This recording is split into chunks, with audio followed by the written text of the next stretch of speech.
أنت الحبيب خير الأنام، أنت نور وسلام، علمتنا صبرا جميل، أنت صادق أمين، أخلاقه نبع الهدى وصفاته قدوة لنا. أنت الحبيب خير الأنام، أنت يا محمدا، تسقينا من يديك عند حوض الكوثر، للأمة خليت سنتك الجوهر، صلى عليك الله. Baik, insya Allah free regular webinar persembahan dari Meaningful Ways. Pagi hari ini kita akan membahas sesuatu yang bertemakan Good Food for a Good Mood yang akan dibersamai oleh dokter kita tercinta yaitu Dr. Gustavianza. Untuk mengawali, mari sama-sama kita berdoa terlebih dahulu dengan umul kitab bi barakatil umul Quran Al-Fatihah. A'udzubillahi minasyaitonirrajim. Bismillahirrahmanirrahim. Alhamdulillahirabbil alamin arrahmanirrahim maliki yaumiddin. Iyyaka na'budu wa iyyaka nasta'in. Ihdinas siratal mustaqim. Suratul ladzina an'amta 'alaihim ghairil maghdubi 'alaihim waladdallin. Amin. Baik, Ayo Bunda semua, tanpa berlama-lama lagi kepada Dr. Gustavianza, waktu dan kesempatan terbaik ini dipersilahkan.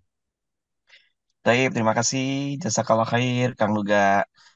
Auzubillahi minasyaitonirrajim. Bismillahirrahmanirrahim. Assalamualaikum warahmatullahi wabarakatuh.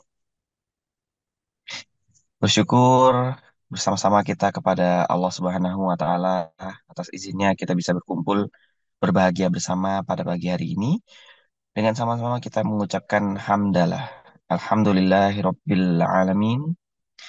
Dan supaya majelis ilmu kita pagi hari ini, kumpul-kumpul kita pagi hari ini mulia di sisi Allah dan kita semua kelak akan mendapatkan syafaat dari baginda Nabi Muhammad SAW. Mari kita haturkan salam terbaik kita kepada beliau dengan membacakan sholawat. Allahumma sholli ala Muhammad wa ala ali Muhammad. Rabbis rohri sadri wa yassirli amri wa khlul min lisani yafqahu qawli. Rabbi anzilni munzalan mubarakan wa anta khairul munzilin. Rabbi zidni ilma warzuqni fahma birahmatika ya arhamar rahimin.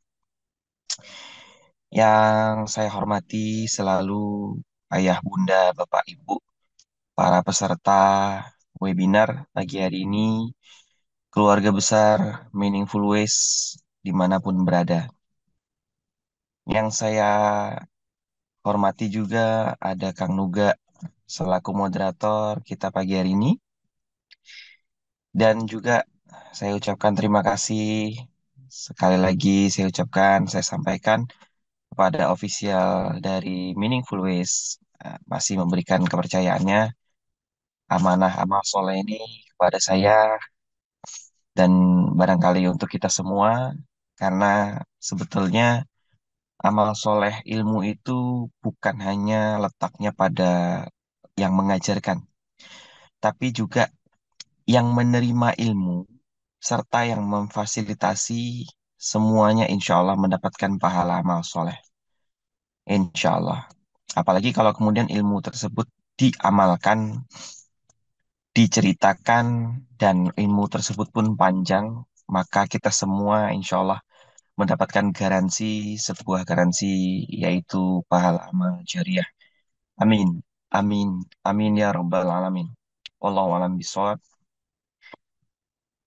Tidak banyak mungkin yang bisa saya sampaikan karena seyogianya juga saya adalah seorang fakir ilmu juga yang masih terus menambah ilmu, masih selalu juga evaluasi apa saja yang sudah disampaikan supaya apa yang saya sampaikan dan semua perkataan atau segala hal yang keluar dari mulut saya ini semuanya atas izin Allah, semuanya mendapatkan ridho dari Allah Subhanahu wa taala. Amin amin ya rabbal alamin. Bapak Ibu, di sini saya lihat sudah ada 392 orang yang bergabung. Ahlan wa sahlan, selamat bergabung.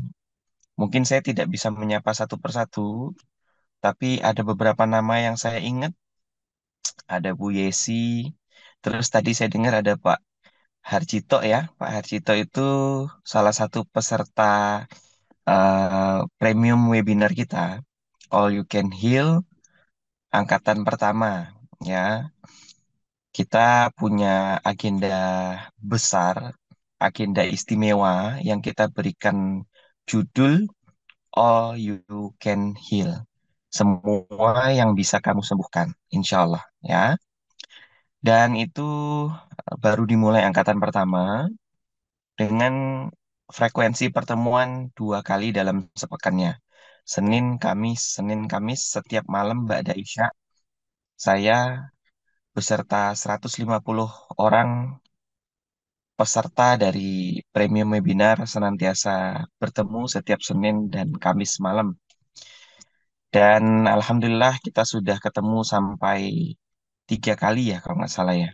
Dan insya Allah nanti malam kita akan jumpa lagi. Ini kan hari Kamis ya. Nah, jadi Bapak Ibu, saya sendiri eh, juga sama ya Bapak Ibu. Kalau Bapak Ibu merasakan lelahnya belajar, saya juga mungkin bisa jadi merasakan lelahnya mengajari. Pagi ini jumpa dengan Bapak Ibu di sini. Nanti malam jumpa dengan Bapak Ibu peserta webinar yang lain.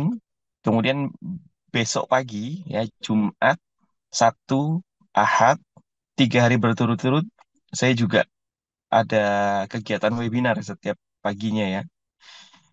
Jadi memang harus betul-betul jaga imun, jaga badan, jaga iman terutama. Cara gampang kita untuk menjaga semua itu ya, paket komplitnya itu ialah menjaga makanan kita. Dengan kita menjaga makanan yang masuk ke dalam badan tetap baik, tetap halal, maka insya Allah kita pun akan selalu bertenaga, selalu positif thinking, selalu punya mood yang baik. Seperti apa yang akan kita pelajari pagi hari ini ya. Pokoknya Bapak Ibu yang baru join, saya ucapkan selamat datang. Mungkin tidak bisa saya tegur atau sapa satu persatu ya, karena mungkin ada beberapa yang belum saya kenal juga. Terima kasih pokoknya sudah berkenan untuk selalu belajar bersama Mindfulness ya setiap hari, termasuk di hari ini. Nah, Bapak Ibu, seperti biasa ada visualisasi materi yang bisa saya tampilkan pada pagi hari ini. Ialah good food for good mood. Makanan yang baik untuk mood yang baik. Jadi semuanya ut ya. Ada yang bisa nambahin nggak tuh? Good food for good mood for apa-apa munut gitu yang ujungnya ut. Rambut ya bisa juga kan ujungnya ut ya. Dan ini disampaikan oleh saya sendiri. Nanti Bapak Ibu kalau eh, ada gangguan, misalnya suaranya mengecil, boleh tulis di kolom chat. Barangkali mungkin emang terjadi gangguan, sehingga nanti bisa dibantu sama teman-teman di belakang layar ya. Iya, nggak apa-apa, monggo off cam kalau memang ada uzur syar'i ya. Mungkin barangkali ada jerawat di wajah, di pipi, jadi malu, ya sudah off cam. Tapi benar kata Kang Nuga tadi, kalau kita seminar offline, itu kan kita semuanya bisa saling tatap muka ya. Kalau seminar online kita hanya bisa mengandalkan jaringan sinyal ya. Jadi kalau di dalam imajinasi saya Bapak Ibu ya, kalau seminar offline dan online itu gini, ketika kita seminar online, terus kita off cam, itu kalau di seminar offline-nya itu kayak kita tuh lagi ikut seminar tapi tutup muka gitu. Bayangan saya begitu. Tapi nggak apa-apa.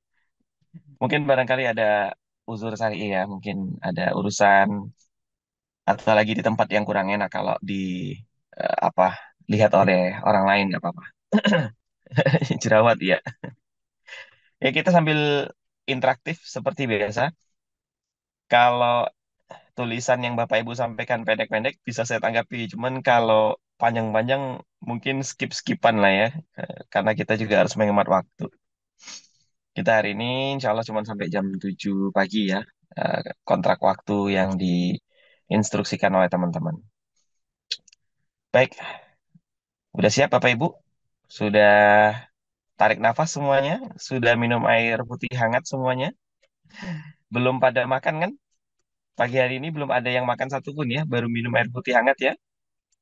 Seringkali saya sampaikan, Bapak Ibu kalau belum terlalu lapar atau masih bisa ditunda, sebaiknya sarapan ditunda saja. Kapan dok jadinya kita boleh makan? Baiknya di atas jam 9 pagi kalau mazhabnya saya. Atau maksudnya kalau yang sering saya lakukan. Saya antara dua saja. Nggak sarapan sama sekali atau kalau memang perlu sarapan, saya sarapannya itu jam 9 ke atas. Ya, artinya ya bisa setengah 10 atau jam 10. Karena bagi saya, berdasarkan ilmu yang ada, kita setiap malam itu mendapati rahmat dari Allah Subhanahu wa taala, wasilahnya pada growth hormone atau hormon pertumbuhan yang diproduksi langsung oleh otak kita sendiri setiap kita tertidur setiap malam. Jadi kita tidur malam pulas, tapi tidur malamnya ada syaratnya. Tidur malamnya tidak larut ya.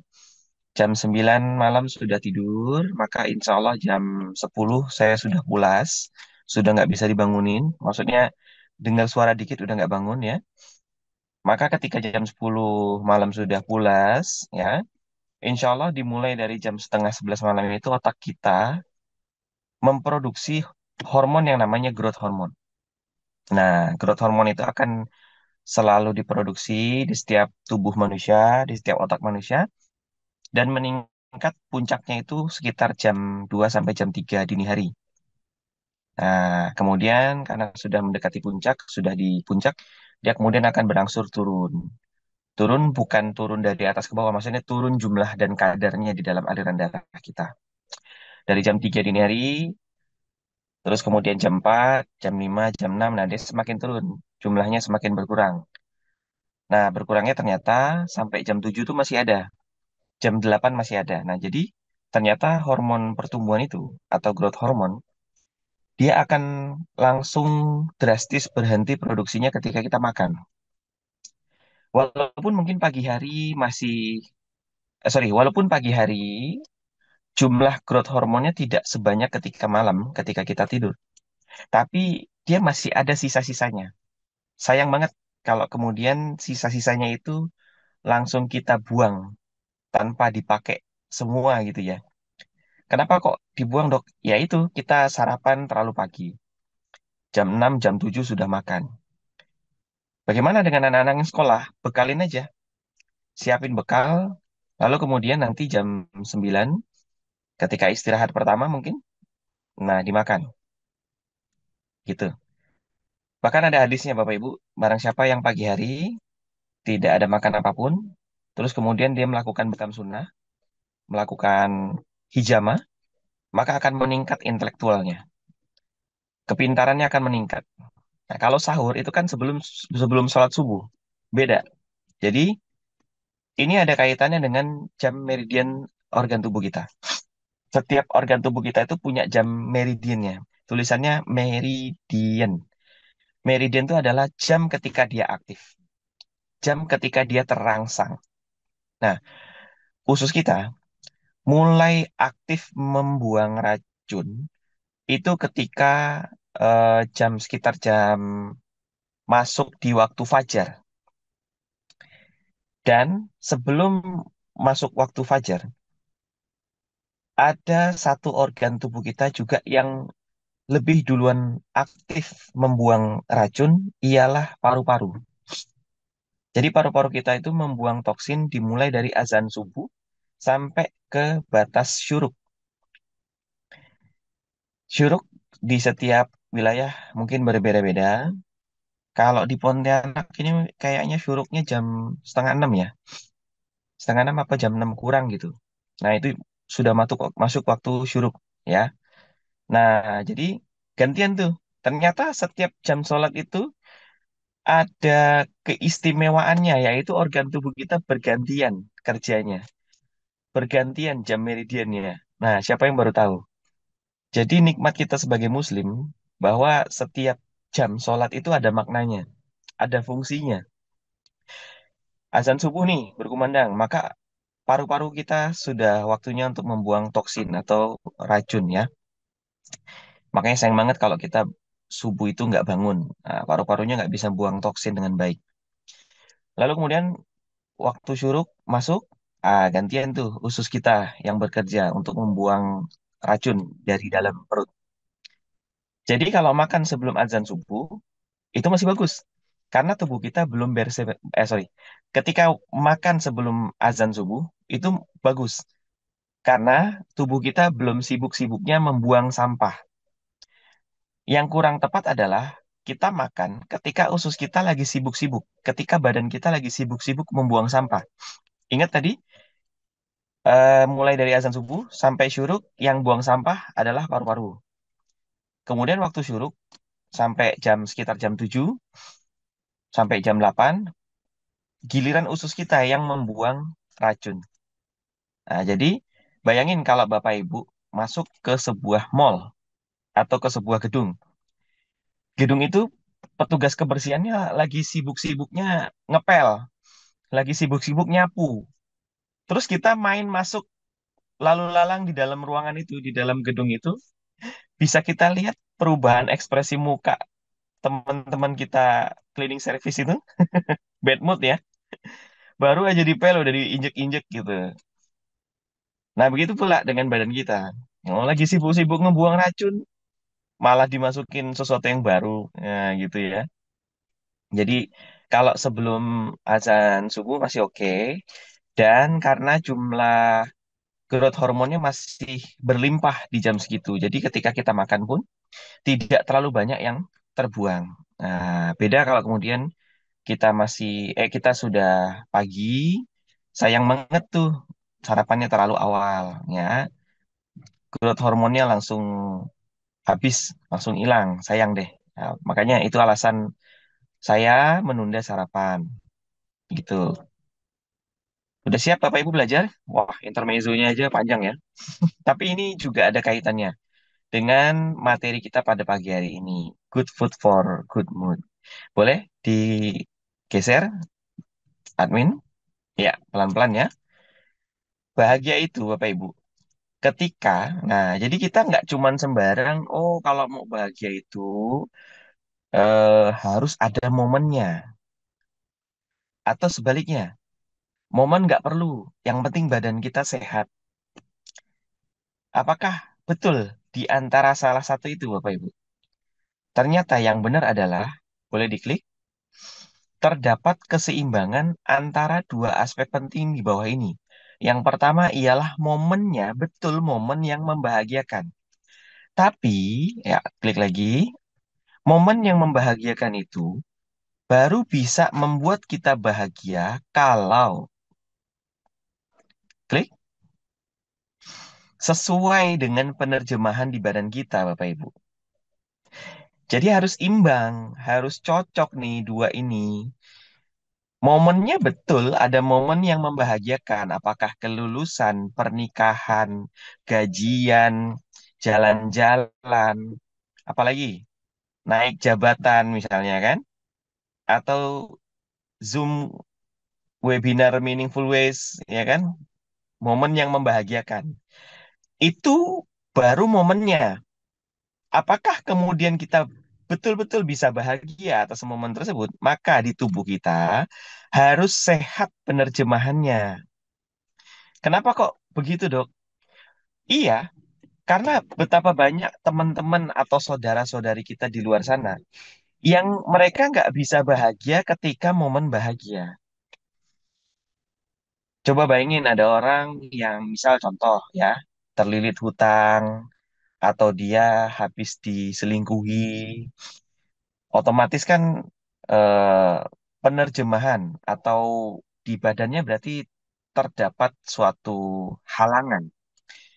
Jadi orang-orang seperti itu berada di momen yang bahagia pun dia tidak bisa merasakan bahagia. Lagi kesel, lagi sedih, patah hati, ya kan?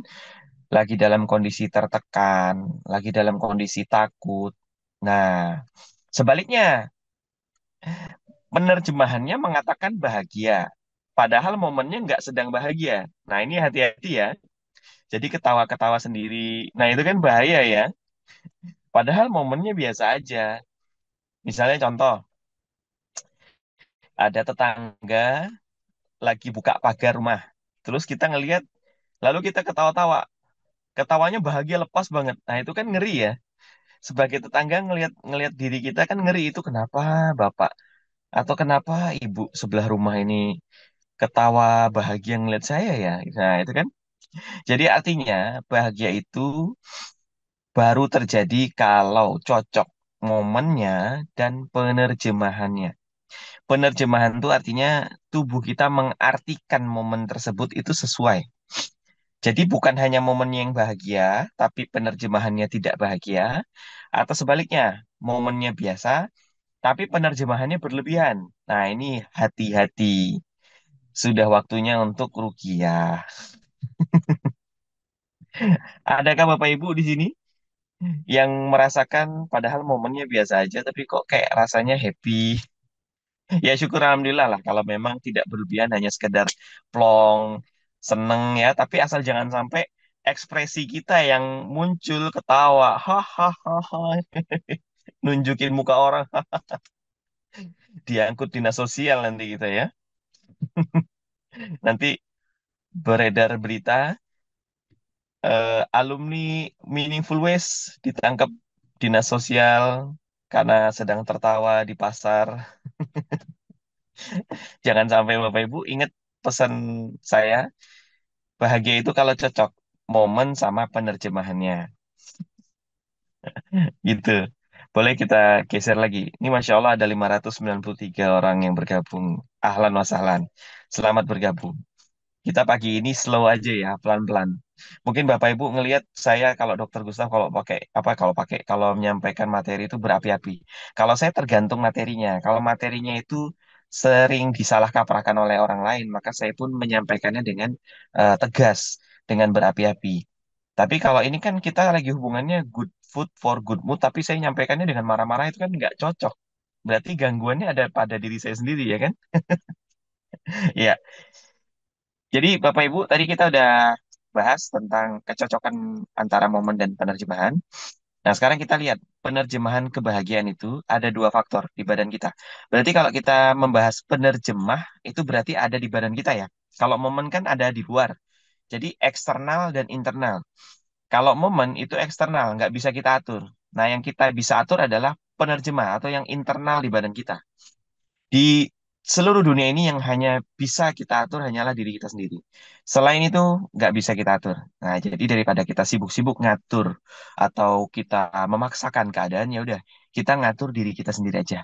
Yang penting diri kita tuh siap dalam momen apapun. Ketika ada momen bahagia, kita bisa bahagia. Karena tubuh kita sudah siap untuk bahagia. Ketika ada sesuatu yang mengancam, kita tetap berani menghadapinya. Karena tubuh kita sudah dalam kondisi yang fit, bugar, optimal. Boleh diklik. Penerjemah kebahagiaan kita yang pertama ialah hormon. Sering ya, kalau di topik saya, kita sering membahas tentang hormon, enzim, darah, dan lain sebagainya. Ternyata selain hormon ada satu lagi. Ialah, diklik, jantung. Bapak Ibu, ada yang pernah ikut kelas saya di platform tetangga di rumah Muslim? Waktu itu saya membahas tentang ternyata di setiap organ tubuh kita itu punya emosinya masing-masing.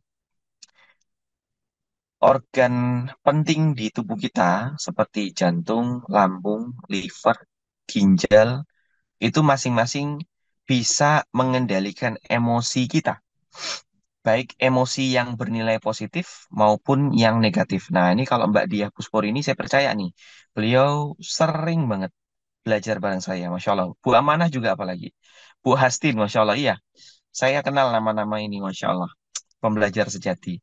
Insya Allah masuk surga. Karena selalu haus akan ilmu-ilmu Allah Subhanahu wa Ta'ala.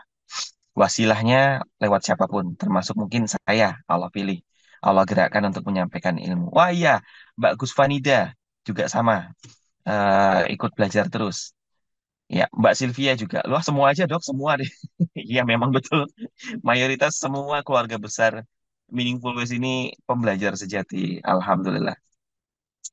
Bagi yang ingat materi tersebut, setiap organ fisik kita, ya tadi jantung, liver, lambung, punya pengendalian emosi. Kita bisa senang, kita bisa benci sama orang, kita bisa marah, itu ternyata ada pengaruhnya dari organ-organ di fisik kita.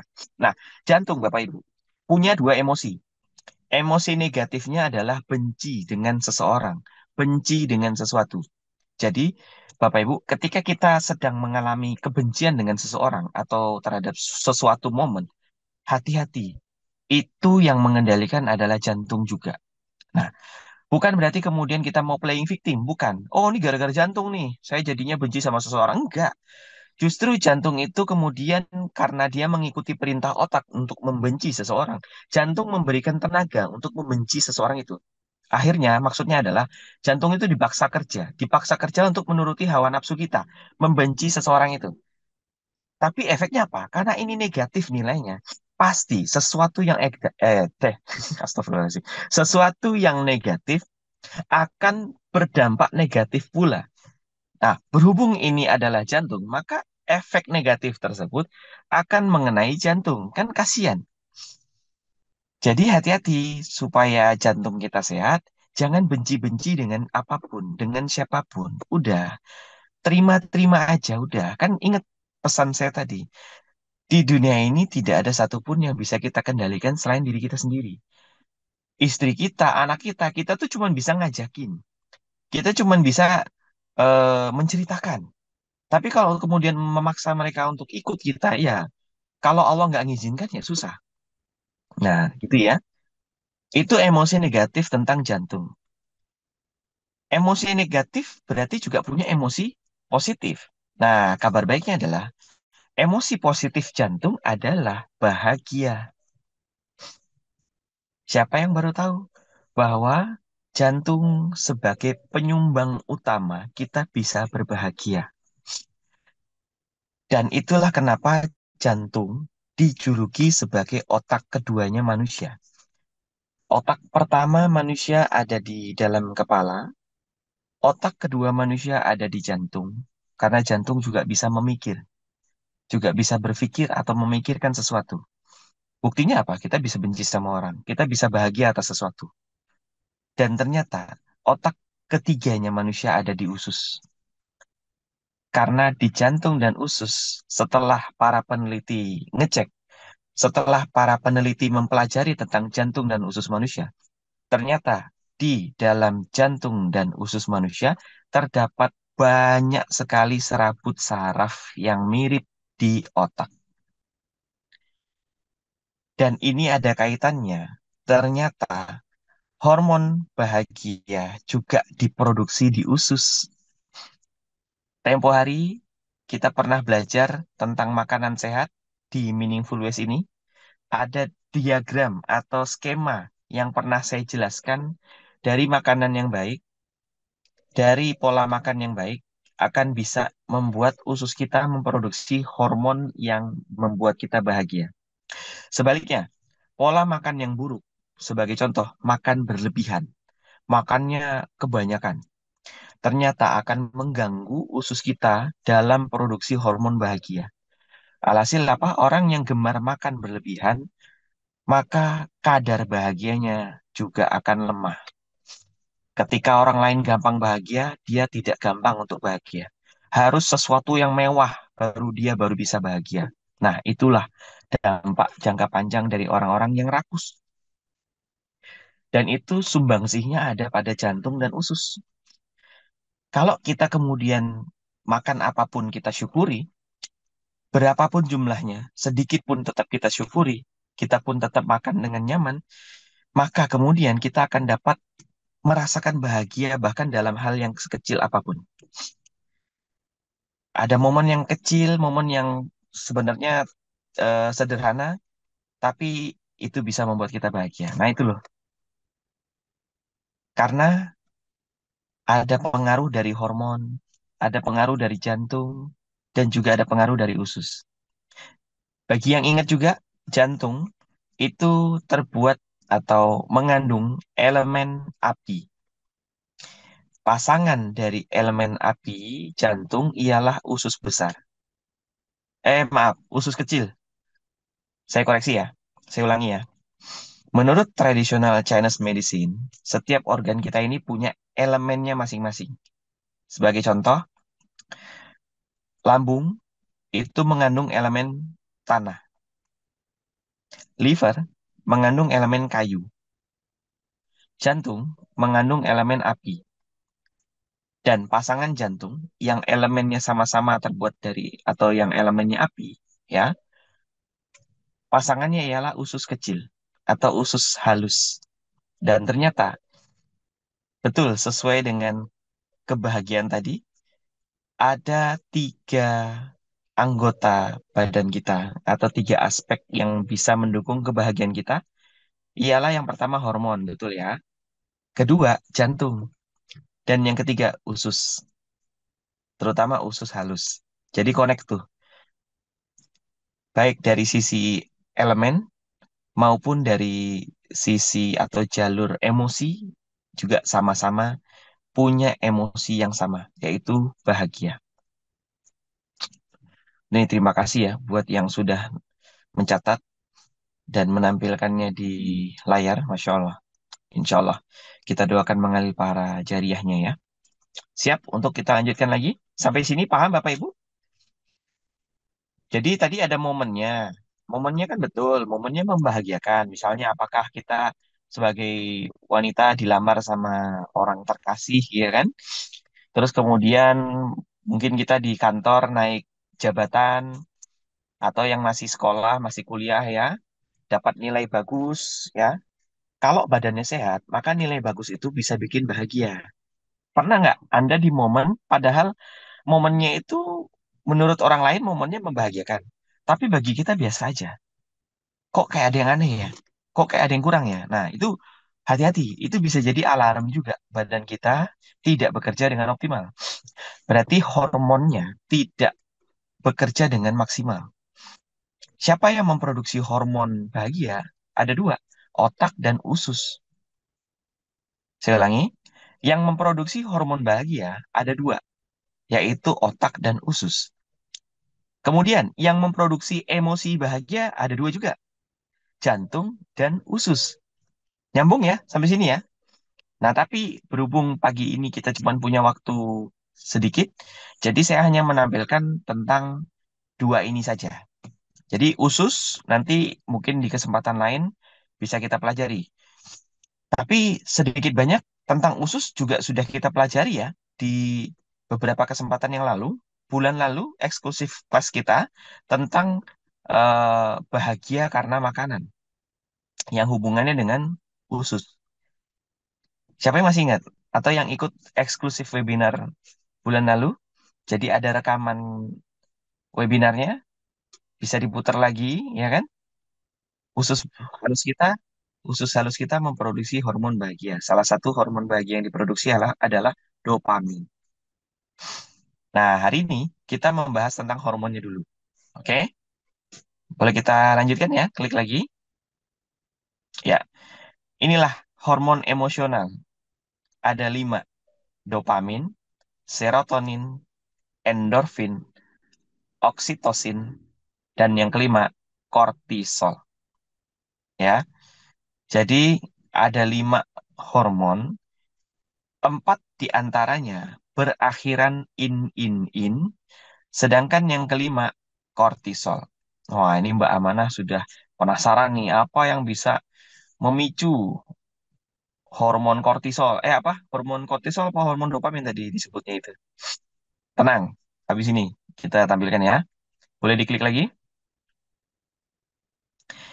Kadar dari lima hormon ini bisa naik dan turun karena makanan, karena pikiran, ya, yang stres, yang lagi tertekan, ya otomatis hormon ini juga berpengaruh ya. Kemudian dari kelakuan ya, dari aktivitas kita yang malas olahraga, kita yang suka gibah, yang suka husnuzon, kok husnuzon, suzon gitu ya, pasti juga berhubungan dengan hormon ini. Pasti akan mengganggu produksi hormon ini juga bisa. Dan keturunan, ya kan? Keturunan maksudnya gimana, Dok? Tentu Bapak Ibu, ah, vibe tuh kita ambil dari kata vibrasi ya. Vibe yang dirasakan seorang anak yang tumbuh dari keluarga yang suka marah-marah pasti berbeda dengan vibe anak yang tumbuh dari keluarga yang penuh sukacita atau grateful. Pasti beda tuh. Maka emosional itulah yang bisa diturunkan dari orang tua ke anak. Kenapa? Karena memang ada kaitannya dengan 5 hormon ini. Nah, supaya tidak makin penasaran, kita lihat lagi deh. Apa penjelasan lebih lengkapnya dari 5 hormon yang ada di sini? Boleh diklik lagi? Nah, pelan-pelan ya. Boleh di out frame dulu mungkin ada tulisan kecil di bawahnya ya. Momen akan terasa bahagia. Nah, ingat ya, tadi kita bisa bahagia karena cocok antara momen sama penerjemahannya. Momen berarti yang dari luar, sedangkan penerjemahan berarti ada pada tubuh kita sendiri. Nah, penerjemahan ada pada hormon salah satunya. Jadi kalau hormon kita bisa menerjemahkan momen bahagia dengan baik, maka betul kita pun akan merasakan bahagia. Kira-kira seperti itulah ya. Nah, inilah kondisi ketika ketika momen bahagia dan momen bahagia itu bisa kita rasakan dengan benar, bisa bahagia betul-betul. Itu karena 5 hormon ini punya kedudukan yang berbeda. Dopamin, serotonin, endorfin, dan oksitosin jumlahnya meningkat. Sedangkan jumlah kortisol menurun. Jadi tidak semuanya meningkat ternyata Bapak Ibu. Kortisolnya harus turun jumlahnya, bukan posisinya bukan. Kalau posisi kan dari atas turun ke bawah. Nah, ini maksudnya itu adalah eh, jumlahnya, kadarnya di dalam aliran darah kita. Jadi betul, momen akan terasa bahagia kalau 4 hormon yang berakhiran in ini jumlahnya meningkat. Sedangkan hormon yang akhirannya sol jumlahnya menurun. Paham sampai sini, Bapak Ibu? Bisa terlihat ya diagramnya ya. 5 hormon ini punya jumlah yang berbeda ya. Dan ini hanya ilustrasi saja jumlahnya. Bukan berarti betul-betul di angka 10, enggak juga. Tapi intinya 4 hormon meningkat, 1 hormon menurun. Nah gitu. Atau berkurang. Nah kita klik lagi. Momen akan terasa tidak bahagia kalau terjadi sebaliknya. Dopamin, serotonin, endorfin, dan oksitosinnya turun, sedangkan kortisolnya meningkat. Kortisol itu adalah hormon stres. Ya, jadi kalau hormon stresnya meningkat, akhirnya ada momen bahagia ya wajah kita datar, biasa aja. Atau bahkan momen bahagia kita malah menangis. Ada kan? Saya pernah Bapak Ibu jatuh pada kondisi dan itu feel itu masih bisa sangat bisa saya rasakan sampai sekarang. Bukan berarti saya belum memaafkan, tapi saya jadikan itu sebagai pembelajaran supaya tidak terulang lagi. Saya itu pernah duduk termenung di sebuah kafe yang sepi, karena saya itu kan suka ngopi ya. Healing saya selain di masjid itu nomor 2-nya di rumah, nomor 3-nya di kafe. Jadi kalau di rumah pas istri masih kerja, ya udah saya ngafe, minum kopi di kafe. Ada momen saya itu duduk di kafe yang sepi, tapi di kafe itu kebetulan lagi muter lagunya ini Budi Doremi itu loh yang nyanyi lagu doakan aku, nah gitu kan, re, nah gitu ya. Saya nggak begitu hafal, tapi lagunya itu di kafe itu nyetelnya lagu itu ya. Lagu itu kan kalau kita dengar nuansanya kocak ya, nuansanya lucu gitu kan. Tapi apa yang terjadi? Saya malah nangis. Saya bisa nangis di momen ketika orang lain bahagia. Berarti artinya di saat itu dopamin, serotonin, endorfin, dan oksitosin saya turun, kortisol saya naik. Naiknya mungkin sangat tinggi. Nah, itu Bapak Ibu pada nanya, kenapa dok? Inilah, ada suatu tekanan yang saya saat itu sedang alami. Saya dan istri saya alami gitu ya. Sedang momen terpuruk pada saat itu. Nah, tapi alhamdulillah itu semuanya sudah selesai. Ya, namanya ujian tetap harus dihadapi ya, dan berharap atau berdoa supaya nanti kita bisa lebih siap lagi di ujian-ujian selanjutnya. Dan ada satu apa ya quotes menarik Bapak Ibu terkait ujian yang pernah saya baca gitu ya, tapi menggelitik hati apa yang insya Allah semuanya mengalami. Jadi kuliah kita jurusannya boleh berbeda-beda, tapi rata-rata manusia ujiannya sama. Apa itu? Ujiannya ekonomi.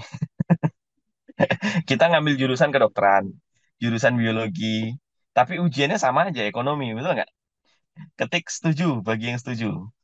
Atau mungkin ada yang nggak pernah melewati ujian ekonomi? Leres dok, gitu ya. Nah, jadi Bapak Ibu, bahagia itu kita yang tentukan. Bukan momen saja yang punya peran, tapi juga peran itu apa? Momen itu baru bisa dirasa kalau kitanya sendiri yang kemudian bisa menerjemahkan momen tersebut.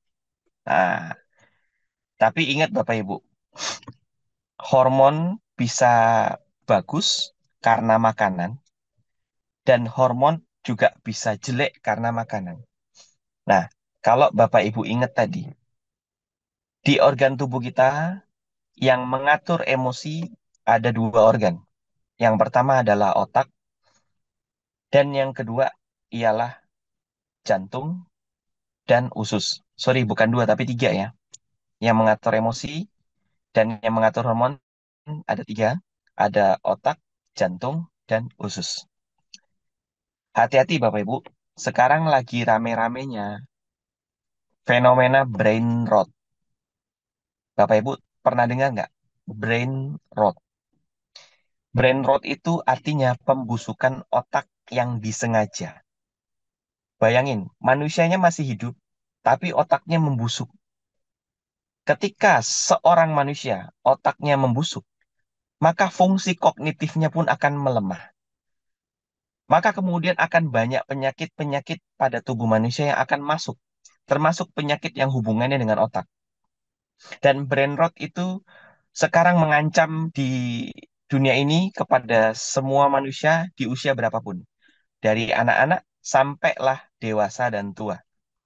Apa dok penyebab kita paling sering yang yang menjadi penyebab paling sering kita terkena brain rot ialah konten-konten di media sosial yang tidak ada manfaatnya.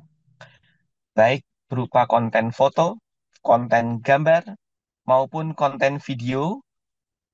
Kalau saya amati, sekarang banyak banget konten video nggak jelas yang cuman sekedar pengen bikin orang ketawa. Dan paling banyak adanya ada di Facebook dan di YouTube Short. Video yang cuman 30 detik, nggak jelas alur ceritanya, tapi kalau saya lihat Bapak Ibu bisa ketawa, dan memang target marketnya adalah Bapak Ibu. Bapak Ibu sudah punya anak dewasa-dewasa, sudah punya cucu, ya, tidak mikirin terlalu berat lagi, hidup sudah selesai, maksudnya sudah tercapai semua, akhirnya apa? Pelariannya ke handphone. Dan itulah target market mereka yang membuat video atau konten-konten yang tidak bermanfaat. Tapi Bapak Ibu ketika nonton bahagia. Nah, saya dan teman-teman bermaksud mengeluarkan aksi untuk mencegah Bapak Ibu terkena penyakit atau terkena ancaman brain rot ini akibat nonton konten-konten yang tidak bermanfaat. Tapi memang betul, saya tidak bisa melarang Bapak Ibu untuk tidak megang handphone.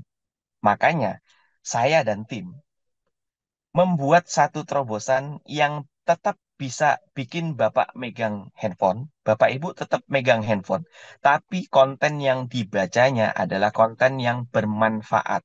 Boleh tampilkan? Meaningful ways, apa konten yang bermanfaat kita untuk mencegah Bapak Ibu terkena penyakit atau terkena ancaman brain rot ialah sunnah fit. Boleh ditampilkan? Jadi Bapak Ibu tetap menggunakan handphonenya, tapi yang dilihat adalah konten yang bermanfaat. Ialah sunnah fit. Sambil scroll, sambil buka handphone, tapi yang dibaca bermanfaat. Yang tadinya otak Bapak Ibu sudah sebagian membusuk, insya Allah karena yang kemudian dibaca itu bermanfaat, maka yang bagian yang membusuknya itu akan kemudian membaik lagi. Justru kemudian akan melahirkan sel-sel saraf yang baru.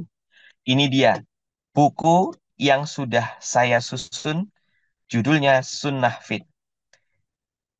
Buku yang menjelaskan tentang cara hidup yang sehat, tapi lewat cara yang mudah dan murah. Dan dengar-dengar kabar dari tim Meaningful Ways, buku ini juga kita bandrol dengan harga yang relatif murah. Saya dengar kabar dari tim Meaningful Ways, buku ini sudah terjual sampai 300 kopi. Alhamdulillah. Bahkan pembacanya ada dari Singapura dan juga ada dari Jepang. Pada kesempatan yang lalu, salah satu pembaca dari luar negeri memberikan kesaksiannya setelah mengamalkan apa yang saya tulis atas izin Allah di Sunnah Fit ini, di e-book ini, mendapatkan manfaat yang sangat signifikan atas izin Allah. Alhamdulillahirrabbilalamin. Ini adalah aksi kami, Bapak Ibu, mencegah Bapak Ibu terkena brain rot. Karena Bapak Ibu pasti nggak akan pernah bisa lepas dari handphone. Daripada saya capek-capek ngelarang Bapak Ibu untuk berhenti main handphone, lebih baik ada konten yang menarik yang saya sajikan. Supaya Bapak Ibu tidak lagi terkena paparan video-video atau gambar yang tidak jelas. Gambar video yang sekedar suaranya cekakak cekikik. Banyak ya di Facebook dan YouTube Short ya. Kenapa dok? Kok dokter tahu? Loh, saya punya ayah dan punya ibu kok. Itu juga yang ditonton. Saya mikir ini kenapa video, terutama biasanya videonya berasal dari Cina. Biasanya tuh video-video nggak jelas tuh. Video 30 detik, isinya ketawa-tawa, cekakak-cekikik gitu kan. Tapi kita pun kalau nonton terus terjebak itu senang banget kayaknya. Nah, makanya tetap scroll, tetap silakan megang handphonenya, tapi yang dibaca sekarang sudah lebih bermanfaat. Nah, ini ada apa ya? Mungkin cuplikan testimoni lah dari salah satu pembaca kita. Alhamdulillah. Dan e-book ini namanya juga e-book, itu berarti ada di internet. Maksudnya dia berupa soft copy, dia nanti akan masuk ke handphonenya ibu bapak, jadi bisa dibawa kemanapun. Kalau dari jumlah halamannya sekitar 50 halaman aja kok Bu. Kalau mau baca sampai selesai, itu 1 hari pun selesai. Nah, tapi kalau mau bacanya pelan-pelan, ya mungkin 1 pekan pun oke. Nah, nanti kita update, ini sudah sampai 300 plus ya, yang membeli buku ini, Masya Allah. Yang padahal kita baru memasarkannya belum genap sebulan ya. Dan kita pun kemarin launching juga di Meaningful Ways ya, di beberapa kesempatan yang lalu. Demikian, Bapak Ibu, ini cara kita mencegah otak kita membusuk. Hati-hati kalau otak membusuk, kita pun juga akan pelan-pelan ikut membusuk. Kita kembali ke slide, admin. Ya, ini ya perbedaan grafik hormon. Boleh diklik lagi. Saya juga sambil nyapa dulu nih Bapak Ibu, udah 707 orang yang bergabung, Masya Allah. Nah, kita pelan-pelan. Tadi udah ada yang nanya, lalu makanan apa yang bisa meningkatkan hormon-hormon tersebut? Nah, kita lihat. Yang meningkatkan dopamin. Oke, kita klik. Oh, Mbak Gusvanida tuh udah pesen, tapi belum dikirim. Ayo teman-teman, boleh dieksekusi. Oke, ini ya. Oh, ebook Sunafit saya print. Oke, monggo di print. Jual lagi, silakan. Jual harganya 20.000, monggo. Oke, meningkatkan dopamin ada beberapa jenis makanan ialah pisang, alpukat, biji labu, telur. Nah, telur ini bahkan menjadi bahan bakunya Bapak Ibu. Telur. Jadi jangan anti-anti banget sama telur. Telur itu juga bagus untuk kesehatan. Udah nggak usah ngomongin kolesterol, nggak usah ngomongin lemak. Justru kolesterol dan lemak itu bagus buat badan kita. Nah, ternyata telur menjadi bahan baku utama hormon dopamin.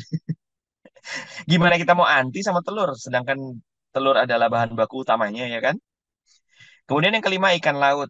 Ikan laut banyak ya, ikan tuna, ikan tongkol, ikan kakap, banyak ya.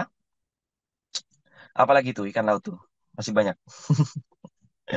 Oke, ini untuk meningkatkan dopamin. Boleh diklik lagi. Untuk yang selanjutnya, meningkatkan serotonin. Kalau dilihat dari gambarnya ini udah ketahuan ya, apa aja itu ya. Boleh diklik deh untuk meningkatkan serotonin. Di antaranya ada pisang matang, nasi beras merah, tuh seperti di gambar. Dan ternyata telur lagi. Telur tuh ternyata punya banyak hormon ya, punya banyak manfaat terhadap hormon ya. Yang pertama tadi dopamin, kedua serotonin, keempat ialah tempe. Nah, jadi jangan remehkan loh makanan-makanan tradisional kita itu ternyata baik banget untuk kesehatan kita. Oh, apalagi tempenya dibuat jadi mendoan ya. Enak banget itu. Ini untuk meningkatkan serotonin. Wah, ini kenapa saya hindari telur? Kenapa? Karena alergi, Kak. Iya, oke. Kita klik lagi. Nah, sekarang untuk meningkatkan endorfin. Koles, aduh Bu, telur itu tidak berbahaya untuk kita. Gini deh, hmm, karena ini demi kebaikan ya, saya mau izin teman-teman Meaningful Ways.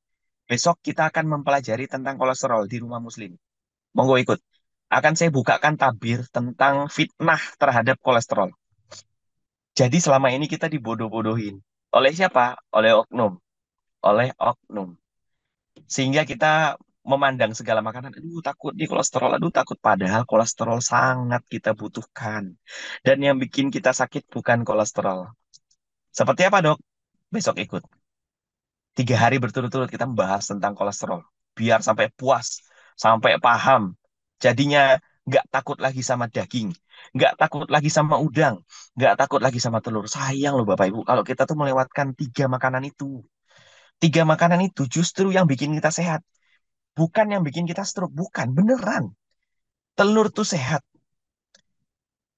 Dan kolesterol yang ada di dalam telur itu adalah kolesterol yang bikin kita sehat.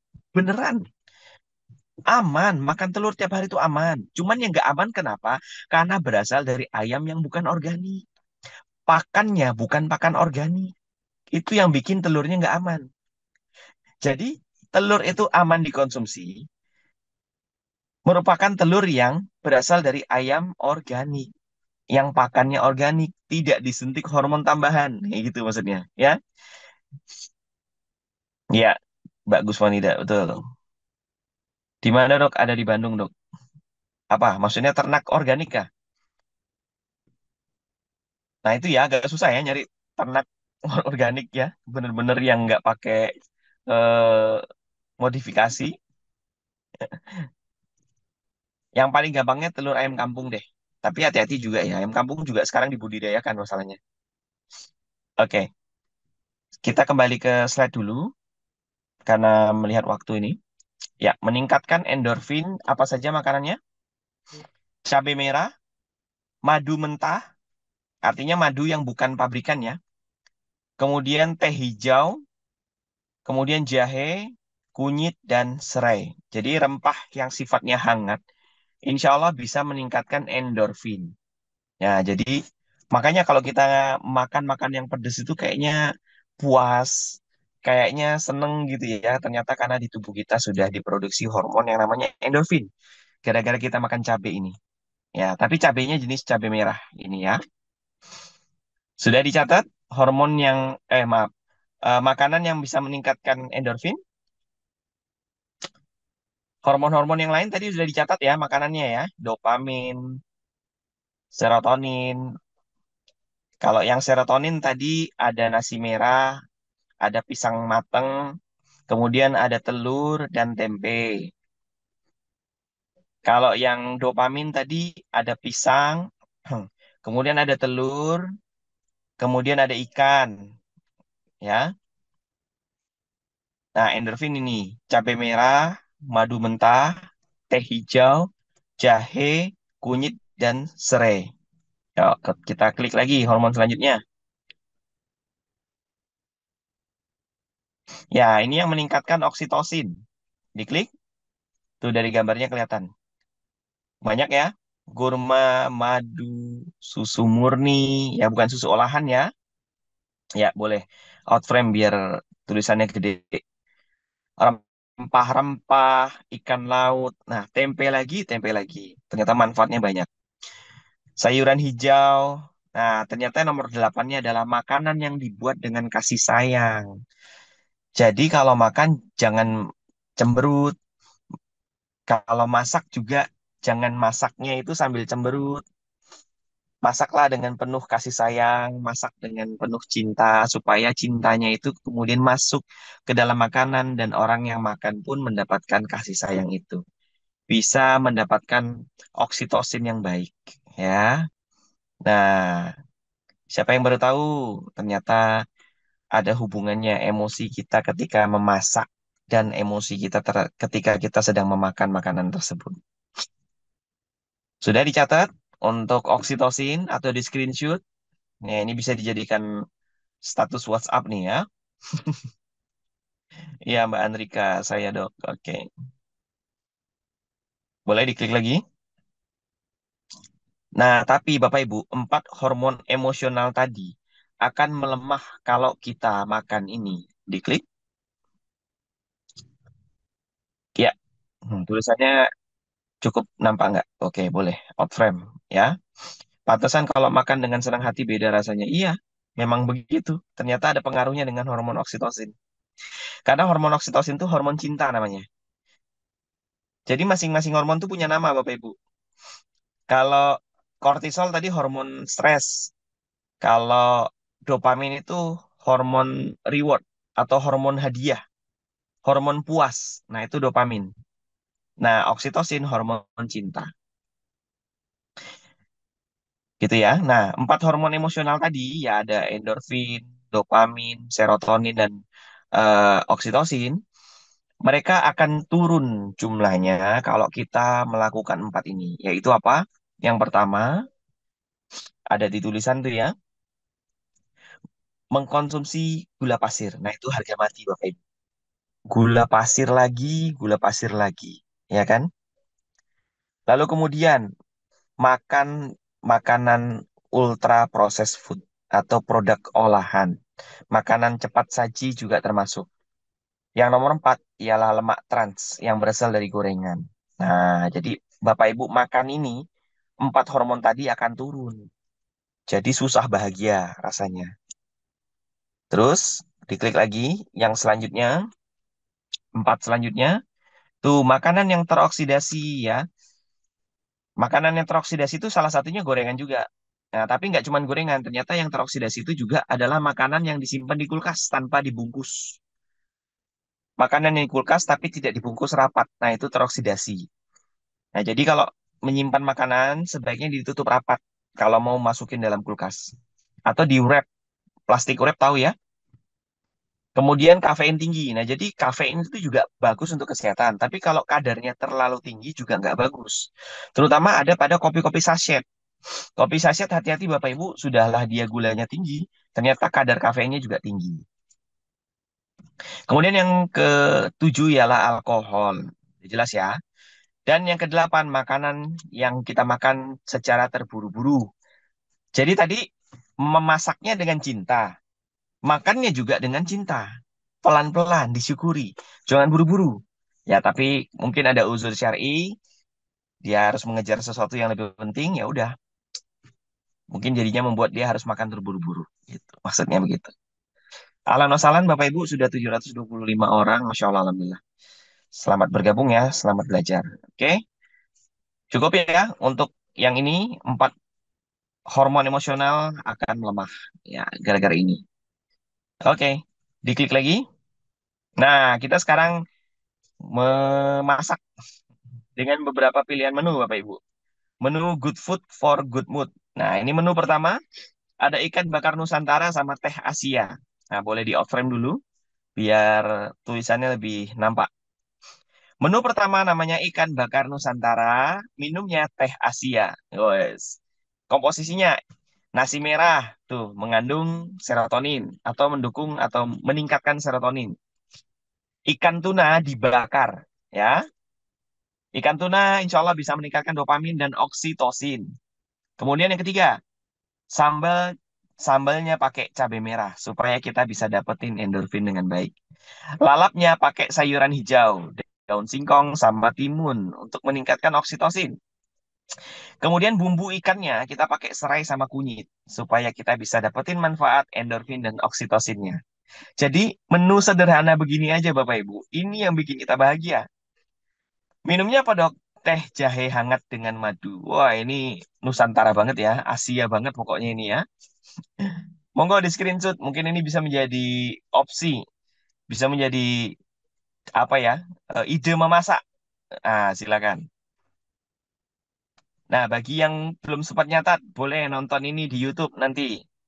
Insya Allah siang nanti akan dirilis video ini. Jadi Bapak Ibu yang ketinggalan boleh diputar ulang videonya ya. Oh, Masya Allah Mbak Kasimah, Mbak Uti. Ya, oke. Kita klik, kita lihat menu selanjutnya. Menu yang kedua, pepes ikan laut dan air bersyukur. Wih, apa ini air bersyukur maksudnya? Pepes ikan lautnya kita bikin dari pepes ikan laut, misalnya tongkol ya atau tuna. Nah, tapi sini saya referensikan tongkol, tentu pakai daun kemangi ya, kemudian irisan tempe sebagai isian tambahan. Ingat tadi tempe juga punya manfaat ya untuk menunjang hormon serotonin ya. Kemudian sambal lagi, sambal merah pedas. Alhamdulillah, Masya Allah ini lezat nih. Nasinya pakai nasi merah, lalapannya pakai sayur hijau. Terus kemudian minumnya susu hangat dan kurma blender. Wih, Masya Allah. Siapa yang pernah minum syukur, air bersyukur? Susu dicampur sama kurma. Enak loh, Bapak Ibu. Ini kalau sahur pakai susu kurma ini dahsyat ini. Kenyangnya tahan lama. Tempe wajib ada dok. Kalau orang Jawa, iya jelas loh. Saya juga orang Jawa, nggak bisa lepas dari tempe. Oke, boleh silakan di screenshot. Ini untuk referensi kedua. Mulai dimasak ya hari ini ya. Terus nanti ceritakan testimoninya di Kamis depan di Meaningful Ways yang selanjutnya. Ceritakan apa khasiat yang sudah Bapak Ibu rasakan dari mengkonsumsi menu-menu sehat ini.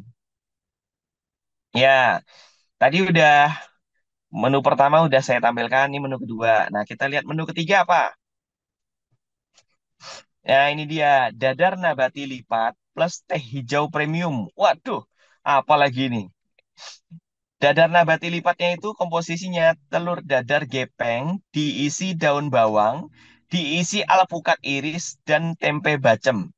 Enak loh Bapak Ibu. Beneran deh, coba ini enak banget ya. Terus kemudian lalap cah brokoli sama sawi. Nah ini kalau sempat bikin cahnya ya. Kalau nggak sempat bikin cah ya udah pakai bocah yang ada di rumah. Bocah gitu ya. Ini makannya tanpa nasi merah apa tanpa nasi juga boleh. Nah, pakai sambal merah secukupnya silakan ya. Kalau cuman mau dilalap ya silakan. Minumnya teh hijau pakai perasan lemon ditambah madu. Disajikan dalam bentuk hangat. Wis, ini harganya mahal banget ini kalau dijual ini. Siapa yang mau jadikan ini ide jualan? Ya, oke. Silakan di screenshot untuk menu yang ketiga ini. Saya sudah bahagia banget nih Zoom pagi ini. Masya Allah. Apalagi kalau kemudian ditambah dengan makanan yang bahagia-bahagia ya. Masya Allah, sehat-sehat semua. Oke, ini kita geser ke menu keempat. Teh bukannya mengambil zat besi ya, ya tergantung kalau minumnya satu harinya 2 liter ya jelas toh. Ini kan cuma satu gelas toh ya nggak apa-apa lah. Nah yang keempat ialah smoothie sabak. Sabak itu 7 kebaikan. Ada di Quran surah berapa ini kalau yang 34 itu ya? Sabak ya? Kalau saya lupa nomor 34 mungkin ada yang bisa nampilin nih Quran surah 34. Maknanya itu 7 kebaikan pokoknya. Nah, 7 kebaikan itu artinya ada seratnya, ada energinya dari kurma, seratnya dari pisang, lemak sehatnya dari alpukat, proteinnya dari telur, antioksidan dari madu, enzim dan pisangnya dari enzimnya dari pisang, alpukat dan kurma. Kemudian hormon bahagia dari kombinasi itu semua yang bisa menghasilkan hormon bahagia. Jadi komposisinya adalah bahan smoothie dari pisang, kurma, dan alpukat. Secukupnya tentunya ya. Kemudian beberapa irisan telur ayam di atasnya dan berikanlah madu asli dioles atau di apa ya, tuang sedikit di atasnya. Jadi tujuh kebaikannya itu ada energi, serat, lemak sehat, protein, antioksidan, enzim dan hormon bahagia. Masya Allah. Dok, madunya susah dicari. Waduh, ini gimana ya? Kalau di Kalimantan banyak ya madu asli, madu yang masih dari hutan tuh banyak banget.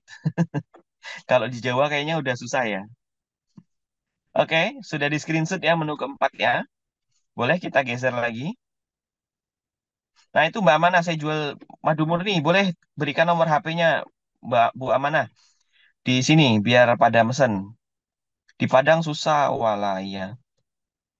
Ya, monggo yang jualan madu di sini boleh spill-spill nomor handphonenya selama bisa memastikan madu yang dijualnya murni tidak diberikan gula tambahan ya. Ini amanah dari saya Bapak Ibu ya. Kalau Bapak Ibu madunya tanpa gula tambahan silahkan dipromosikan. Oke, jazakumullah khairan katsiran. Terima kasih atas perhatiannya Bapak Ibu. Sedemikian materi ini saya bisa sampaikan. Jadi sudah tahu bagaimana cara bahagia dimulai dari makanan. Gampang banget bisa dipraktekin ya. Untuk itu saya kembalikan kepada moderator kita, Kang Nuga. Baik, Masya Allah. Terima kasih banyak, dokter. Gimana, ayah bunda semua, pembahasan pagi hari ini? Manfaat atau manfaat banget nih? Luar biasa atau luar biasa banget? Lengkap atau lengkap banget nih? Boleh dong, Nuga pengen tahu responnya. Alhamdulillah, mantap banget dari Kak Uti. Bunda Dini, Alhamdulillah, mantap. Manfaat banget, Masya Allah. Banget, banget, banget ya, Alhamdulillah. Jadi, manfaatnya setidak-tidaknya langsung terasa ya, Alhamdulillah. Setidaknya terhadap pemahaman kita pagi hari ini. Nah, oke. Ayo bunda semua, Alhamdulillah. Atas materi yang sudah disampaikan oleh Dokter Gustaf. Untuk itu kita akan lanjut sesi Q&A, dokter, atau bagaimana? Apakah memungkinkan, dokter? Boleh dua pertanyaan deh ya? Oke, baik. Untuk itu, ayo bunda semua yang mau tanya, Masya Allah nih, sudah ada yang langsung raise hand. Bunda Oh, Diah Masya Allah. Kusuma dari Tegal. Dipersilakan, Bunda. Wah, makasih Bu Rumi nih. Selalu setia belajar. Bu Rumi ini dari Kalimantan juga nih. Masya Allah. Assalamualaikum. Baik. Waalaikumsalam. Silakan, Bunda Waalaikumsalam Diah. warahmatullahi wabarakatuh. Dok, mau nanya ini dok, tadi kan Iya. dokter ngasih Hmm. penjelasan bahwa menunda sarapan berpengaruh ke eh, ini tadi ya dijelaskan. Mau Mm-mm. tanya juga, apakah menunda sarapan juga berpengaruh ke autofagi, dok? Minta tolong Oke, dijelaskan, dok. siap. Wah, ini pertanyaan keren banget loh dari Mbak Dia Puspori ini. Masya Allah, ini pembelajar sejati. Eh, dengan kita tidak sarapan, berarti secara tidak langsung kita itu sedang melakukan puasa. Apalagi kalau Bapak Ibu sudah terbiasa makan terakhirnya itu paling telatnya jam 6 sore. Jam 6 sore, setelah itu tidak ada makan apapun, hanya minum air putih. Kemudian dari jam 6 sore menuju ke jam 6 besok paginya, berarti kan sudah 12 jam. Kemudian kalau kita tambahkan sekitar 2 sampai 3 jam, 12 jam ditambah 3 jam sama dengan 15 jam. Artinya sudah lebih dari puasa kita pada umumnya. Maka insya Allah proses autofagi sudah aktif. Menurut penelitian, walaupun ada beberapa hasil yang berbeda-beda, ada yang mengatakan proses autofagi sudah dimulai ketika kita berhasil melewati puasa lebih dari 12 jam. Ada yang berkata seperti itu. Ada yang berkata proses autofagi baru dimulai kalau kita puasanya 14 jam lebih. Ya, tapi memang autofagi itu puncak-puncaknya kalau kita puasa 20 jam. Puncaknya ya, bukan berarti kita puasa 20 jam dulu baru autofagi dimulai, enggak. 20 jam itu artinya puncak. Jadi tubuh kita sedang bagus-bagusnya. menjalankan proses autofagi kalau kita tidak makan sama sekali, tidak minum minuman yang manis atau yang berwarna-warni selama 20 jam. Nah, jadi kalau misalnya Mbak Diah sudah eh, tidak makan terakhir dari jam 6 sore kemarin ya kan, terus sampai ke jam 6 besok pagi kan berarti sudah 12 jam. Kalau ditambah 8 jam lagi dari jam 6 berarti jam berapa tuh?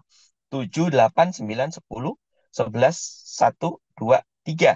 Nah, baru kemudian makan lagi jam 3 sore, berarti Anda sudah melewati 20 jam tidak makan. Itu proses autofaginya sedang berada di puncak-puncaknya. Sudah bagus. Banyak sekali organ tubuh yang rusak sudah diperbaiki. Zat-zat racun yang ada di dalam badan sudah dihabiskan oleh proses autofagi. Tapi kalau nggak mampu, ya sudah di angka 14 sampai 15 jam sudah cukup. Gitu ya. Jadi kan nggak makan sampai jam 6 pagi itu sudah 12 jam. Ya tambah 3 jam lagi berarti 7, 8, 9. Nah, baru makannya itu jam 9. Nah, jadi tentu puasa-puasa yang seperti ini Bapak Ibu, lakukanlah secara bertahap. Tidak bisa kemudian kita pukul rata semua orang itu semuanya sama, punya kemampuan yang sama. Enggak. Setiap orang punya kemampuan yang berbeda-beda. Sehingga dalam mengamalkan hidup sehat juga harus bertahap, pelan-pelan. Nah, itu ada yang bilang saya baru 14 jam. Oh, sudah bagus banget itu. Gitu ya. Tadi ada yang bilang kalau 20 jam harus berapa lama? Eh, Bahkan di studi yang dikatakan itu bahkan satu kali melakukan autofagi. Sorry, satu kali melakukan puasa jangka panjang itu sudah bagus. Walaupun cuma sekali. Apalagi kalau kemudian seminggu sekali gitu ya mungkin ya. Karena kan kita sehari-hari nggak bisa memastikan makanan yang masuk ke dalam badan kita ini selalu bagus. Kita udah betul menjalani hidup sehat, tapi mungkin ada beberapa jenis makanan yang nggak bisa kita tolak. Nggak bisa kita pastikan 100% makanan yang masuk kita ini benar-benar 100% sehat gitu kan ya. Ya udah kalau gitu puasa saja. Nah, itu intermittent fasting 16 per 8 itu juga bagus. Puasanya 16 jam, terus kemudian 8 jamnya boleh kalau mau makan, mau minum, silakan. Tapi kan ini bukan kita sedang tidak membicarakan puasa syariat ya Bapak Ibu ya. Artinya minum air putih boleh. Kalau puasa syariat kan mulai dari azan subuh sampai azan maghrib nggak masuk sama sekali makan dan minum perut kita. Dan itu hanya 12 jam saja. Kita di negara tropis kan puasa syariatnya hanya 12 jaman. 12 jam lebih dikit. Nah, tapi kalau kemudian kita sedang bicara tentang intermittent fasting, berarti kan bukan puasa syariah. Silakan sambil minum air putih pun tetap aman, tetap bisa gitu. Demikian, Mbak Dia Puspori ini, terima kasih ya. Pertanyaannya keren. Bisa meningkatkan rasa ingin tahu Bapak Ibu yang lainnya. Baik, Masya Allah. Terima kasih banyak dokter atas jawabannya Hmm, dan semoga bisa sama-sama. terjawab. Baik, oke. Semoga sudah terjawab ya Bunda Diah atas pertanyaannya. Alhamdulillah. Dan untuk selanjutnya, Nuga mau geser ke Ibu Amanah. Dipersilahkan.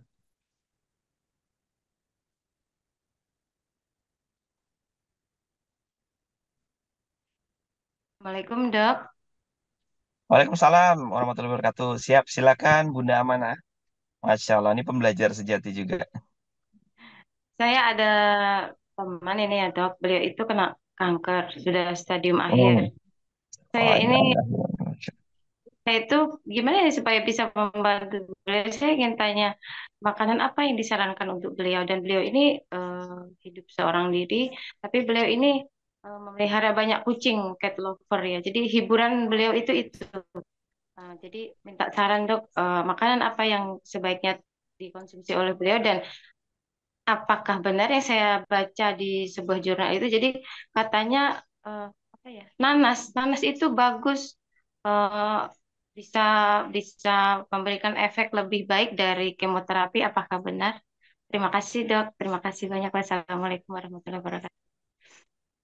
Waalaikumsalam warahmatullahi wabarakatuh. Ya, jadi makanan yang terbaik untuk penderita kanker, kita harus pahami dulu. Kanker itu kan salah satu jenis penyakit yang membuat apa bukan membuat sebagai tanda bahwa kita sudah jatuh pada kondisi sindrom dingin kering. Nah, jadi ketika seseorang terkena kanker, maka artinya dia sedang mengalami sindrom dingin kering. Maka makanan terbaiknya adalah makanan yang punya sifat berlawanan dengan punya sifat berlawanan dengan sifat dingin dan sifat kering. Berarti apa? Panas dan lembab. Nah, makanan-makanan yang punya sifat panas dan lembab salah satunya ialah daging kambing, tapi tidak dengan porsi yang banyak. Kenapa? Karena ada jurnal atau studi yang mengatakan makanan bagi sel kanker itu ada dua, daging merah sama gula pasir. Jadi tetap daging merahnya kita hentikan dan gula pasirnya kita hentikan. Nah, tapi berhubung tadi sindromnya dingin kering, kita hanya mau ngambil manfaat yang sedikit, berikan daging kambing sedikit saja. Daging kambing termasuk dalam jenis daging merah. Nah, tapi karena berhubung dia sifatnya panas, bisa melawan sifat dingin dari orang tersebut. Nah, tapi dengan jumlah yang cukup saja. Ya, jadi daging kambing. Kemudian berikan susu kambing. Karena susu kambing itu punya sifat panas. Jadi cocok. Jadi kita cukup memahami, oh kanker itu dingin kering. Berarti berikan makanan yang sifatnya berlawanan dengan sifat dingin kering. Apa itu? Panas dan lembab. Di Google banyak. Bapak Ibu tinggal ketik saja makanan yang mengandung sifat panas berdasarkan TCM misalnya. Ada jahe, ada serai, ya kan?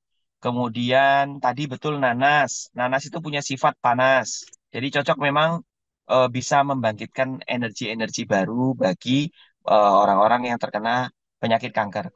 Sama satu lagi, Bunda Amana, selain makanan, ada satu lagi upaya yang bisa kita lakukan untuk penderita kanker supaya dia bisa punya tenaga baru atau juga barangkali bisa bantu melahirkan sel-sel tubuh yang baru menggantikan sel-sel tubuh yang sudah jadi kanker.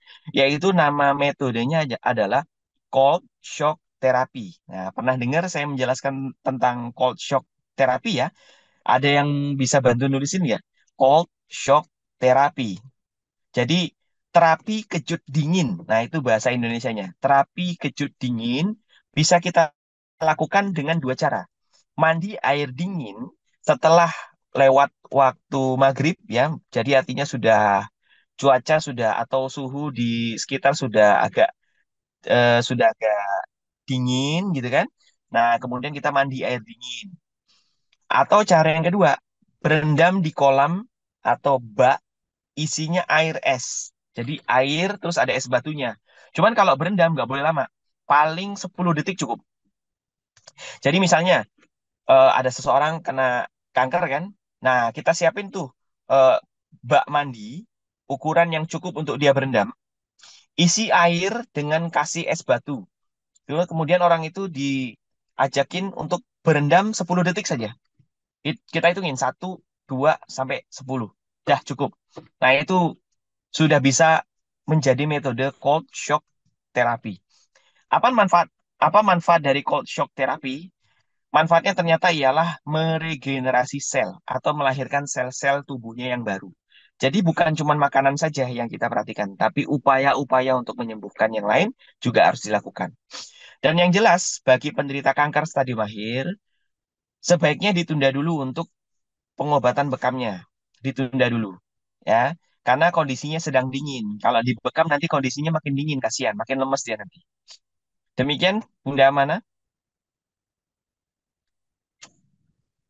Oh iya, Bapak Ibu, ini kan saya juga dalam rangka mau safar ya di pekan depan. Insya Allah saya akan safar, tapi dalam waktu yang agak mepet karena akan mengunjungi beberapa kota. Ada kota yang saya hendak kunjungi itu ada Cilacap, kemudian ada Purwokerto, kemudian ke Jakarta, kemudian dari Jakarta saya harus ke Bekasi, ke Tangerang, kemudian ke Semarang dan Sidoarjo. Nah, bagi mungkin Bapak Ibu yang pengen ketemu atau pengen ngundang catering atau apa, nah itu nanti silakan kontak Teh Mila ya. Tapi tentu nanti akan didiskusikan dulu. Teh Mila akan diskusi bareng saya dulu karena waktunya juga nggak panjang saya safar. Kenapa kok nggak panjang? Karena kan saya punya tugas di Meaningful Ways untuk selalu hadir setiap Kamis, itu nomor satu. Yang kedua, saya juga punya tanggung jawab untuk premium webinar teman-teman yang sudah join setiap Senin dan Kamis. Nah, kalau saya safarnya kelamaan, berarti absen dari webinar itu juga semakin lama, kasihan. Ya, kasihan Bapak Ibu yang ikut premium webinar All You Can Heal, jadinya ketunda lama, gitu ya. Mungkin safar saya dari tanggal 7 Juli sampai 16 Juli lah mungkin, hari Rabu kalau nggak salah. Dari hari Senin nanti nih, Senin depan nih, sampai ke Rabu yang selanjutnya, mungkin seperti itu kurang lebih. Berapa hari itu ya? Sekitar 9 harian lah mungkin. Begitu. Jadi nanti Teh Mila akan nampung dulu mana yang bisa kita atur jadwalnya, yang bisa searah, yang enak untuk apa, atau match ya dengan tanggalnya. Nah itu nanti baru kita kabarin Bapak Ibu yang sudah ngechat Teh Mila gitu ya. Jogja ya nanti doakan kalau misal ini kan sementara track saya hanya di kota-kota yang tadi saya sebutkan ya. Barangkali nanti kalau ada yang tetap mau ngundang, saran saya sih biar nggak berat diakomodasi, bikin acara saja, bikin seminar. Jadi nanti kan kalau saya tuh paling amankan akomodasi saja, saya tidak menuntut bayaran. Yang penting amankan akomodasi. Nah, jadi bisa kita atur tuh di bulan-bulan selanjutnya. Gitu aja mungkin palingnya. Jadi nanti misalnya di safar saya minggu depan nggak bisa datang ke semua Bapak Ibu yang minta didatengin gitu ya. Nah, nanti untuk kesempatan selanjutnya baru kita atur lagi. Ya kayak di Jogja, Bandung itu nanti silakan supaya nggak berat di ongkos, bikin aja seminar. Seminarnya nanti ada pendaftaran kan, jadi bisa bantu akomodasi gitu. Monggo, demikian ya bisa saya sampaikan Bapak Ibu ya. Mungkin ada beberapa hal yang kurang berkenan, saya minta maaf. Yang baik-baik datang dari Allah Subhanahu Wa Taala, yang kurang baik datang dari diri saya pribadi. Oh, itu Medan tuh, Insya Allah Medan juga mau aja saya silakan ya. Yang penting amankan akomodasi ya, pesawat itu yang penting tuh. Masa saya ke Medan pakai perahu kan lama nyampainya ya. Oke, demikian Bapak Ibu. Ya, seperti doa saya kan, mungkin barangkali Allah izinkan bisa jumpa dengan Bapak Ibu satu-satu ya. Atau nanti kita semuanya diberikan kesempatan Allah untuk kumpul langsung deh. 700 orang ini ngumpul di Masjid Nabawi. Di pelataran Masjid Nabawi, kita ke Masjidil Haram, tawaf bareng ya. Amin, amin ya robbal alamin. Ya, boleh silakan bikin kelas offline. Biar nggak berat di ongkos. Kalau Bapak Ibu cuma ngundang sendiri pribadi kan kasihan akomodasinya. Gitu ya. Oke, ya mungkin kalau kayak tiket pesawat itu kan dari Pontianak rata-rata kalau ke Jawa itu pulang perginya 1,5 lah. Kalau kayak jenis-jenis pesawat Lion gitu kan, 1,5 itu sudah pulang pergi. Terus kemudian kalau hotel atau penginapan berapa ya kalau di sana ya? Mungkin ada 500 nggak sih kalau penginapan satu malamnya? Kemahalan ya 500 ya? Ya udah pokoknya atur aja. Sekitar-sekitar segitulah. Ya, ya saya makan angkringan pun cukup lah. Angkringan tuh enak juga loh. Seger, anget, ya kan? Fresh, makanannya fresh. Oke, wa iyyakum, wa iyyaki, makasih banyak. Wafik barakallahu, Bapak Ibu, terima kasih. Oh, dokter posisi di mana sih? Di Pontianak, Bu, Kalimantan, bukan di Jakarta. Makanya tadi saya bilang amankan akomodasinya aja yang penting gitu ya. Nanti ke Purworejo, Dok. Wah, itu tempat lahir saya toh, Bu. Tempat lahir saya tuh di Purworejo, Jawa Tengah. Kalau ibu ngundang saya ke Purworejo, saya senang banget bisa pulang kampung, mengunjungi lagi tanah kelahiran saya di kota Purworejo, Jawa Tengah. Salam ya, Bu, yang tadi tinggal di Purworejo. Salam buat warga di sana. Doa terbaik saya untuk teman-teman dan warga di kota Purworejo atau Kabupaten Purworejo. Dokter tinggal di mana? Saya tinggalnya di kota Pontianak, Kalimantan Barat, Bu, dekat dengan Malaysia. Nah, juga insya Allah di bulan Agustus saya mau ke Malaysia dulu, sekitar 5 hari lah di Kuala Lumpur nanti. Oh ya Mbak Triani, ya kampung saya di Purworejo, Masya Allah. Ya salam ya. Udah gitu dulu Bapak Ibu, karena saya harus ke klinik juga pagi ini. Terima kasih ya Bapak Ibu. Itu tadi apa, ada yang ngomong Ustadz Lumanul Hakim, ketutup sama chat yang lain. Ya, oke. Saya kembalikan ke Kang Nuga deh. Kalimantan Timur jauh, Bu. Dari Kalimantan Barat ke Kalimantan Timur, jalur daratnya itu 5 hari. Kalau pesawat, transit.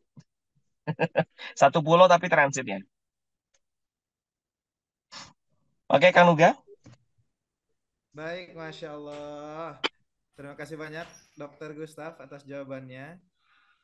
Alhamdulillah, dengan demikian juga berakhir sesi kita pagi hari ini. Mohon maaf untuk ayah bunda semua yang belum berkesempatan nih eh, berdiskusi, bertanya kepada Dokter Gustaf, tapi insya Allah di lain kesempatan kita bisa ketemu lagi ya. Nah, sebelum pada keluar nih, ada informasi yang penting banget mau Nuga sampein. Insya Allah kita punya kelas eksklusif nih di tanggal 5 dan 6 Juli ke depan. Nah, bersama dengan Dokter Yanti, gitu ya. Temanya adalah detox fitrah. Nah, untuk ayah bunda yang barangkali mau daftar dan belum daftar, sok mangga. Silahkan, sudah ada di kolom chat ya, link daftarnya gitu ya, dan bisa langsung dihubungi tim admin aja. Insya Allah semoga semakin barokah ya ilmunya, dan semakin bisa merilis segala sesuatu, pikiran negatifnya, jiwa yang mungkin kurang baiknya gitu ya, itu bisa bisa diganti dengan hal-hal yang jauh lebih positif lagi dengan mengikuti kelas eksklusif tersebut. Insya Allah. Baik, ayo bunda semua. Alhamdulillah kesempatan pagi hari ini kita sudah dibersamai dengan oleh Dokter Gustaf. Untuk itu, Nuga mohon izin sekali lagi dokter memberikan closing statement atau pesan-pesannya nih buat ayah bunda semua. Ya, sedikit pesan aja dari saya, Bapak Ibu. Terkadang kita mencari bahagia sampai kemana-mana. Terkadang kita mencari bahagia sampai melakukan segala hal yang susah, melakukan segala hal yang mahal-mahal. Padahal bahagia itu ada pada diri kita sendiri. Dengan cara yang paling simpel adalah dari makanan. Pastikan mulai dari hari ini, seterusnya, makanan yang kita makan itu kita pertimbangkan dengan ukuran-ukuran tertentu, ukuran-ukuran yang berilmu dan bisa dipertanggungjawabkan. Seperti tadi, saya sudah berikan beberapa contoh menu-menu ideal yang bisa bantu meningkatkan taraf kebahagiaan Bapak Ibu dimanapun berada. Jadi, sayang banget kalau nggak diamalkan. Amalkan dulu, baru ceritakan. Kalau sudah bahagia, maka waktunya untuk membahagiakan orang lain. Lewat apa? Lewat senyuman manis Anda, lewat waktu berkualitas Anda, lewat sodakoh Anda, dan doa Anda tentunya. Terima kasih Bapak Ibu yang sudah berkenan untuk belajar bareng bersama saya, senantiasa bersama Meaningful Ways di hari apapun. Semoga Allah datangkan ridho keberkahannya untuk kita semua. Amin amin ya robbal alamin. Wassalamualaikum warahmatullahi wabarakatuh.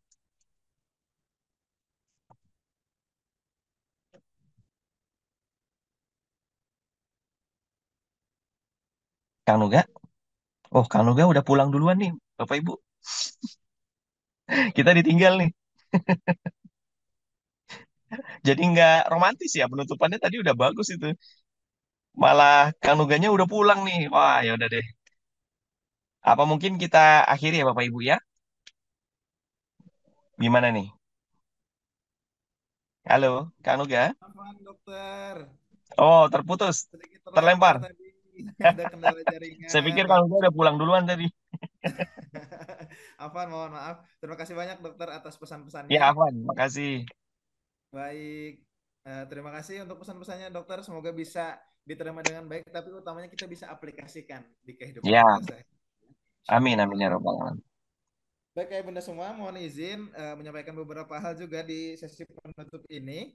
Jadi untuk ayah bunda yang terlewat materinya pagi hari ini nggak usah khawatir ya.